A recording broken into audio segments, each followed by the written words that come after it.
ジョイコン2にブルー、ライトイエローが加わりました。実物を手に取ると前回のライトパープル、ライトグリーンよりも鮮やかで力強い印象です。今回は既存カラーとの違いから左右を入れ替えた全9通りの組み合わせまで詳しく比較します。まずパッケージとセット内容を確認します。発売日は2026年7月23日、価格は9980円です。早速取り出してみます。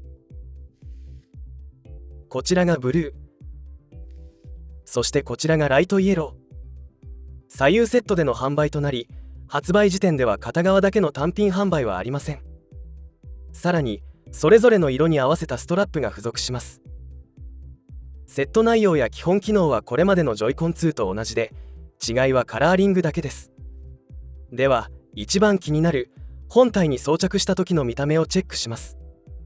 装着すると画面の端にそれぞれの色がふわっと表示されます。今回のカラーもしっかり認識されていますね。正面から見ると本体の大部分はブラックのまま、色が見えるのはスティック周辺と本体との境目が中心で、見た目が大きく変わるデザインではありません。ただブルーとライトイエローはこれまでのカラーよりも鮮やかで、正面からでもしっかりと存在感があります。背面から見ると色のついた部分はほとんど見えず、これまでのカラーとの違いも分かりにくくなります。上から見るとブラックの中にブルーとライトイエローが差し色として見え、左右でかなり印象が異なります。実際に手に持って遊ぶとスティックを倒した時に内側のアクセントカラーがちらりと見えます。大きな変化ではありませんが、こういった細かな色の違いを楽しめます。ここからは新色の色味をさらに詳しく見ていきます。今回のブルーとライトイエローは同日発売のスプラトゥーンレーダースに登場するすり身連合の風化と打つ方をイメージした配色です。実物を公式画像と見比べるとブルーはわずかに濃く、ライトイエローは少し淡い印象です。ただし全体の印象が大きく変わるほどの差ではありません。個人的に気に入ったのはライトイエローの方です。明るく鮮やかな色ですが、わずかにくすみもあり派手すぎない落ち着いた色合いです。本体のブラックとの対比も綺麗で、大人っぽさとポップさを両立した絶妙なカラーに感じました。一方のブルーは深みのある濃い青、暗すぎる印象はなく、落ち着きの中にも力強さを感じます。ライトイエローほどの華やかさはありませんが、ブラックとの相性が良く全体が引き締まって見えます。長く使っても飽きにくそうな色で、標準のライトブルーとはまた違った良さがあります。続いて既存カラーと並べて色味の違いを比較します。まず左側の3色を比べます。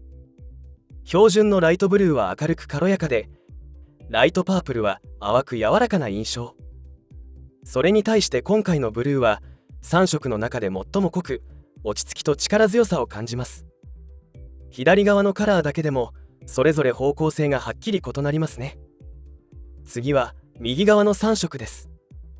ライトレッドは暖かく活発で、ライトグリーンは柔らかく穏やかな印象。それに対してライトイエローは明るさがありながらも少しくすみがあり、ポップさと落ち着きのバランスが取れています。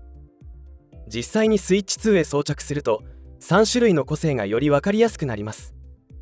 標準カラーは明るく定番らしい印象。ライトパープル、ライトグリーンは柔らかく落ち着いた印象。そして新色は力強さとポップさを感じる配色。季節で例えるならライトパープル、ライトグリーンは春、今回のブルー、ライトイエローは夏を思わせます。周辺機器に装着した時の見た目も確認してみます。まずは付属のストラップ。装着するとカラー部分が増え、ジョイコン2単体よりも色がはっきりと見えます。横持ちにすると側面まで見えるため、スイッチ2本体に装着している時よりもブルーとライトイエローの存在感が強くなります。次はジョイコン2グリップ。ブラックのセンターユニットと一体化するため、カラーが見えるのは主にボタン周辺。本体装着時と同様に新色の存在感はかなり控えめです。最後はハンドルに装着した状態です。外周には標準カラーが使われているため、新色と組み合わせると色の統一感は薄れます。ブルーとライトブルーの組み合わせは違和感がありませんが、ライトイエローとライトレッドは個人的にはちぐはぐに感じました。既存カラーを持っている人は色の相性も気になりますよね。ここからは左右を入れ替えた全9通りの見た目をご紹介します。まずは左側を標準のライトブルーに固定します。ライトレッドとの組み合わせは見慣れた標準カラー、明るくまとまりのある配色ですね。ライトグリーンに変えると全体が柔らかくなり優しい印象。ライトイエローとの組み合わせは青と黄色の対比が強く、よりポップに見えます。続いて左側をライトパープルに変えます。ライトレッドとの組み合わせは暖色寄りで華やか。ライトグリーンに変えると淡い色同士で統一感があり、穏やかな印象です。ライトイエローとの組み合わせは柔らかさを残しながら明るさが加わり、意外に相性のいい配色です。最後は今回のブルーを固定します。ライトレッドとの組み合わせは濃いブルーと暖色の対比が強く、力強い印象です。個人的には標準のライトブルーよりも好きな配色です。ライトグリーンに変えると濃いブルーの力強さが和らぎ、落ち着いた組み合わせに見えます。